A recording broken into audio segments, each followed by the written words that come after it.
ধর্ম মন্ত্রণালয়ের আওতাধীন প্রতিষ্ঠান ইসলামিক ফাউন্ডেশনের অন্যতম একটি বিভাগ প্রকাশনা, কোরআন হাদিস সহ ইসলামের মৌলিক বিষয়ে বই প্রকাশ ও বিক্রির উদ্যোগ নিয়ে থাকে এই বিভাগ।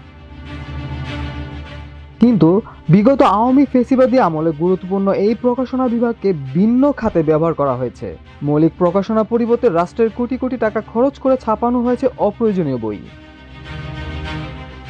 বিশেষ করে কোনো চাহিদা ছাড়াই সরকারের তোষামোদি ও কিছু ব্যক্তির সুবিধার জন্য শেখ মুজিবুর রহমানকে নিয়ে বই ছাপানোর কাজে ব্যস্ত ছিল প্রতিষ্ঠানটি। যেসব বই সংরক্ষণ করতেও খরচ হচ্ছে বাড়তি টাকা। বর্তমান অন্তর্বর্তী সরকারের সময়ে বেশ পরিবর্তন শুরু হয়েছে ইসলামিক ফাউন্ডেশনে। এরই অংশ হিসাবে মৌলিক কাজে লাগানো হবে প্রকাশনা বিভাগকে। খুব দ্রুত শেখ মুজিবের উপর লেখা বইগুলো পুড়িয়ে ধ্বংস করার উদ্যোগ নেওয়া হয়েছে। এছাড়া দীর্ঘদিন ধরে অবিকৃত অবস্থায় পড়ে থাকা বইগুলো পবিত্র রমজান মাসে উচ্চ কমিশনে বিক্রি করা হবে। মসজিদ ভিত্তিক শিশু ও গণশিক্ষা প্রকল্পের বই নতুনভাবে সাজানোর উদ্যোগ নেওয়া হয়েছে। আর দেশের বিশ্ববিদ্যালয়, মাদ্রাসা ও কলেজে ইসলামিক ফাউন্ডেশন কর্নার প্রতিষ্ঠার পরিকল্পনা নেওয়া হচ্ছে বলে জানা গেছে। সূত্র মতে গত 11 ফেব্রুয়ারি ইসলামিক ফাউন্ডেশনের বোর্ড অফ গভর্নর্সের 228তম সভায় প্রতিষ্ঠানটির নানা বিষয় নিয়ে আলোচনা হয়। এতে সভাপতিত্ব করেন ধর্ম উপদেষ্টা ও ইসলামিক ফাউন্ডেশনের বোর্ড অফ গভর্নর্সের চেয়ারম্যান ডক্টর আ.ফ.ম. খালিদ হোসেন। এই সময় বোর্ড সদস্য সচিব ও ইসলামিক ফাউন্ডেশনের পরিচালক সালাম খান সহ অন্যান্য সদস্য উপস্থিত ছিলেন। সবাই জানানো হয়, ইসলামিক ফাউন্ডেশনের প্রকাশনা বিভাগ থেকে পত্রিকা ও সাময়িকী সহ এ পর্যন্ত 4,596টি টাইটেলের বই প্রকাশিত হয়েছে। এর মধ্যে শেখ মুজিবুর রহমান ও সংশ্লিষ্ট বিষয় নিয়ে লেখা 63টি বই আছে।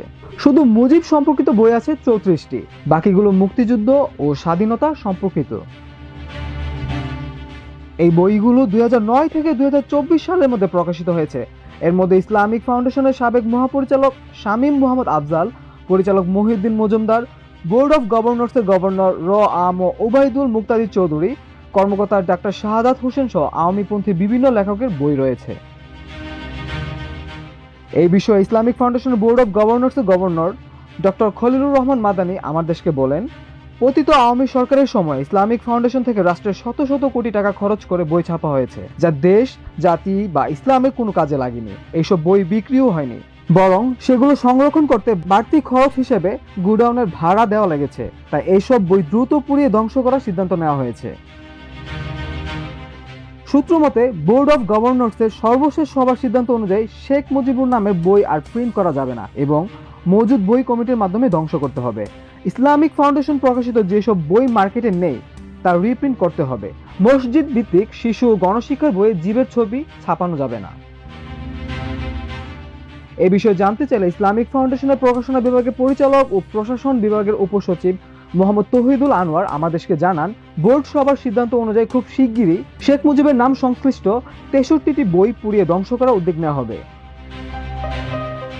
সংশ্লিষ্টরা জানান, আওয়ামী সরকারের সময় ইসলামিক ফাউন্ডেশনের ঐতিহ্য নষ্ট করে একদিকে যেমন বিনা প্রয়োজনে শেখ মুজিবের নামে বই ছাপানো হয়েছে, তেমনি মৌলিক অনেক বই ছাপা বন্ধ রাখা হয়েছে। আওয়ামীপন্থী না হয় দেশের শীর্ষ আলেম ও গবেষকদের লেখা এবং বই প্রকাশের সুযোগও বন্ধ রাখা হয়েছিল।